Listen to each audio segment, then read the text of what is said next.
Welcome to episode 22 of Ask the Attorney. I'm Susan Tierney, and this is Scott Horne. And tonight we are going to talk about corporate entities. Okay. We get a lot of questions about that, and there's a lot of options. So I'm going to start with the big question is, where should you form the LLC? You know, I hear everywhere you should do it in Wyoming, you should do it in Delaware. What's the other one? Nevada? Nevada. So why would you go, if you're in Texas, why would you do that? Well, the simple answer is I don't know. Huh.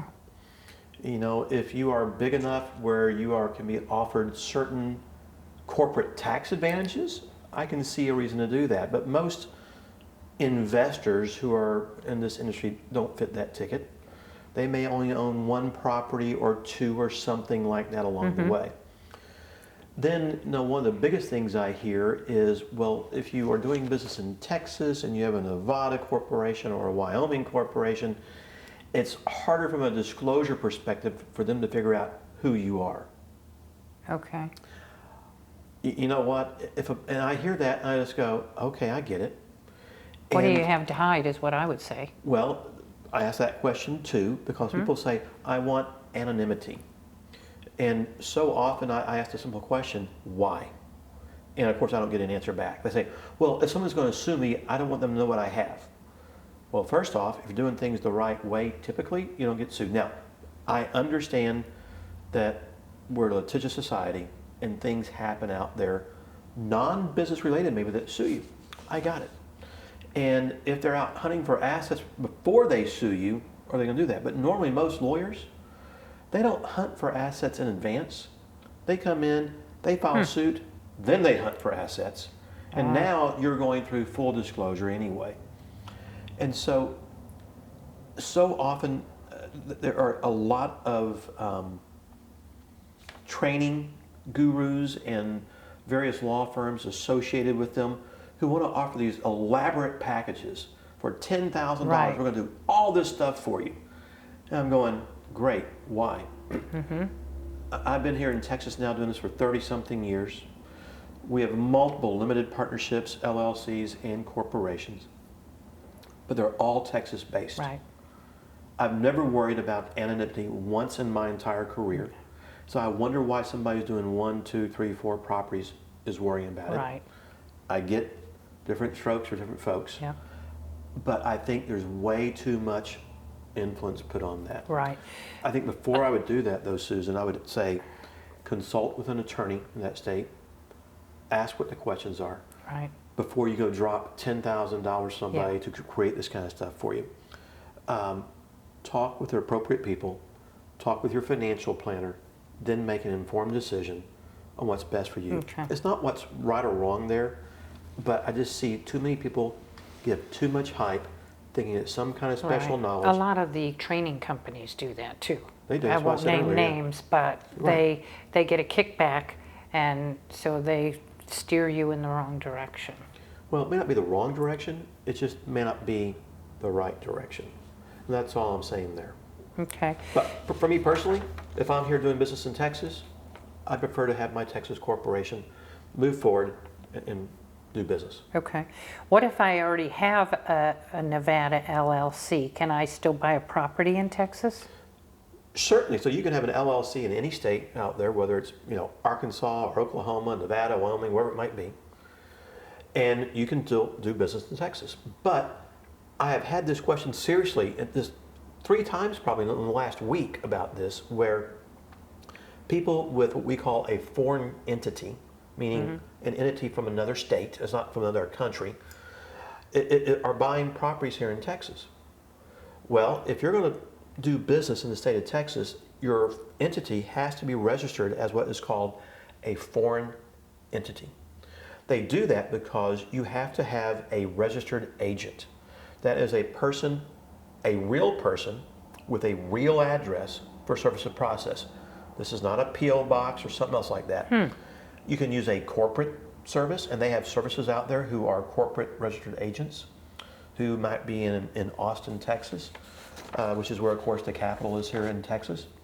And they act as the registered agent for many foreign entities. So if there's going to be a lawsuit against you, you're going to get served in Texas.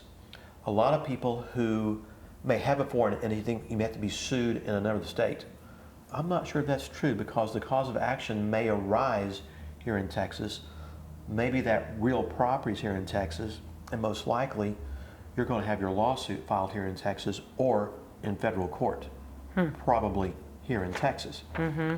And if you're in Texas with a Nevada corporation, do I really go back and forth with Nevada to defend it in court all the time? That would get kind of expensive. Yeah. And so I just think it's, again, best to be here in Texas. To have it here. Okay. Now, we get this all the time. Should you buy a property in your personal name, your corporate name, or a land trust? And why? Well, I think there's a time and place for everything, right? Normally, what I always say is if you're going to own investment property, you need to own it in some type of a corporate entity. Corporation, limited liability company, limited partnership, a trust that is actually a legitimate trust with a tax ID number and its own separate tax return that creates protection for you personally in that instance. So that's really rule of thumb 1 in my opinion. Now, a lot of people may buy a home. They might use some form of private capital to buy it with the intent to refinance it with a mortgage. Easy. Well, in that instance, you need to understand how mortgage companies work. A mortgage company is not going to allow you to refinance in a corporate entity. They want it to be in your personal name. So if you know you're going to buy a home, refurbish it, and then lease it, or whatever it might be, refinance it with a mortgage company, let's keep it in our separate name, get it refinanced. Once it's refinanced, we can then convey it into our corporate entity. Now, are there issues in doing that, such as with due on sale? Certainly. I'm in hopes that if it's you personally and your own LLC, most mortgage companies are probably going to gloss over that a little bit, or at least you have a strong argument should that ever arise in that instance. Then you always hear the land trust. And the land trust issue comes up just like using different states for corporate formation. I want to do it for anonymity. Or I hear, well, I intend to do a owner finance transaction, and if it's in a land trust, it's okay to do it. Well, no, it's not. Most people don't even know what a land trust is. A land trust, in what is used often in the investment scenario, is nothing more than a DBA. So if you do a land trust, you want the beneficiary to be some type of a corporate entity to give you that corporate protection and not in your personal name. So I get that too. Okay. Structuring a land trust is so important to do it the right way in working with your seller. Too many investors want to put together a land trust between a seller and themselves as a buyer. And when I see that, I ask the question, is that investor acting as an attorney, giving legal advice to that seller? Very possibly.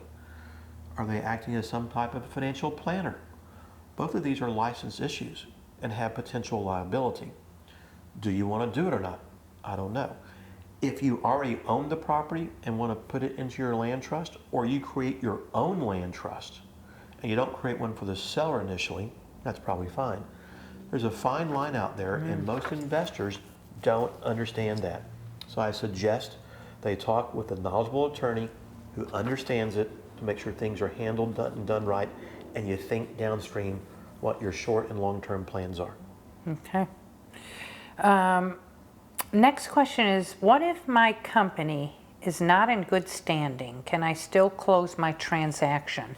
And what do they mean by not in good standing? Did they get sued or something? No. So usually when you're not in good standing with the state, it means you haven't filed something. Here in Texas, it might be filing your franchise tax returns. Other states may have other items of that nature that you have to do to be in compliance with their rules and regulations. Maybe they want to have something filed with them who confirm who the officers, directors, members, or managers are of a particular entity on file with the state. Maybe they ask that question once a year, once every 2 years, once every 3 years, I don't know. Every state's going to be a bit different out there. Texas is primarily filing your franchise tax returns in a timely fashion to be compliant. So if you're closing a transaction, especially for the title company, you want to be in good standing because otherwise they can't close you. If you're not in good standing, what that basically means is that you are losing the veil of your corporate charter. So now you're signing, instead of signing in your corporate capacity, you're signing in your personal capacity. And that can create some personal liability out there. So title companies don't want to close those. Even law firms are going to check that, want to make sure you're in good standing, and make sure that you have, when you're signing paperwork on behalf of an entity, that entity has the authority by the state to be executing transactions and documents. Learning something new? That is. That's very interesting. What do you, because I always hear that term, piercing the corporate veil. What does that mean? Well, that's one way you can pierce the corporate veil. Piercing the corporate veil is when a corporation has done something to lose its corporate charter. When you lose your corporate charter, the shareholders, the directors, the members, let's say of an LLC, whatever it might be, the limited partners of a limited partnership could now become personally liable in some fashion if that veil can be pierced, because the entity may have committed fraud in some format, is not in good standing. It opens the door where they're able to sue not just the entity, but sue the owners of that entity direct. And I'll tell you, we've done that before and won. Yeah. And when they found out that they had messed up, we got paid a few days later. So Wow. it's a real thing. And if you're going to be in business, you've got to understand at least the basic workings of all this. Right. Okay. Well, the next point, and you hear it all the time, and we know how cheap investors are, right? Well, I am We're one of them. And I'm as cheap too. You are cheap. Just ask Susan, she'll tell You you how are cheap cheap. I am. But everybody wants to save a buck. And they, you know, I just saw it on a Facebook group the other day, you know, do I need to go to an attorney for an LLC? And the lady goes, no, it's 35 bucks online. Go fill out, and she put a link to where to register your LLC. So people think it's easier, it's cheaper. What do you say about that? I say, you know, caveat emptor, buyer beware. Sometimes you get what you pay for, right? Can someone go to the Secretary of State of their particular state and file their own corporate entity, a corporation, an LLC, maybe a limited partnership of some type? Sure. It's not $35, by the way. Oh. You know, here in Texas, the filing fees for an LLC, I think, and a corporation are like $300 or maybe a little bit more. So it's a little more pricey. If you have a service down there do it for you, it's like $325. But all you get is the filing. There's nothing else. And you're required to have bylaws for a corporation and articles of organization for an LLC, or articles of formation, I believe it's called. When you're creating your organization, you're supposed to have a meeting of the members or directors, typically originally, and you want to have that set up. Well, you don't get that going online to the Secretary of State's office, and you need to have And don't you that. have to have the EIN number, or? Well, or is it- you'll have to file for your EIN, which is your employer ID number for the state, and Yeah. as well as your federal tax ID number. You can do those online if they can navigate them, et cetera. So that's not that hard, but it's one more step along the way. But so often I see the investors do that. They just don't do anything on the back end. And so technically they don't have anything to fall back on and what the rules and regulations are of their LLC to do so. If they don't have that, they're going to go under whatever their state, you know, corporation code says. Right. And that's it. And so normally you want to make sure you have good bylaws, Yeah. good. So bylaws would be, we're in a partnership and it's a 50-50 split. That's a bylaw, is the. The bylaws is how the company is operated. Okay. How things are handled, how meetings are handled, what percentage of people you need to have in your meetings to pass certain things to give the company authority to act. You know, if you're going to buy property, you're supposed to have a corporate consent of the company to buy. So if there are two parties of a corporation or an LLC, let's say, who are either the owners, the shareholders, the directors, You can't just arbitrarily go out and sign on behalf of the company. You're supposed to have to meet and have what's called corporate authority, and that meeting is evidenced by the corporate consent, and oftentimes closing entities, ourselves for instance, if we're closing a transaction, a title company, will ask for that corporate authority to know that Susan, for instance, has the authority to sign on behalf of the company. Okay. You got to have that. So all these things are important to know. You have to have a certain knowledge base. You don't need to be an expert in it. But so often I see that people give advice, just go online, and you're getting a little bit, not all. Okay. And so often, Susan, people want to know more about it, a little bit more detail. You're not going to get that online.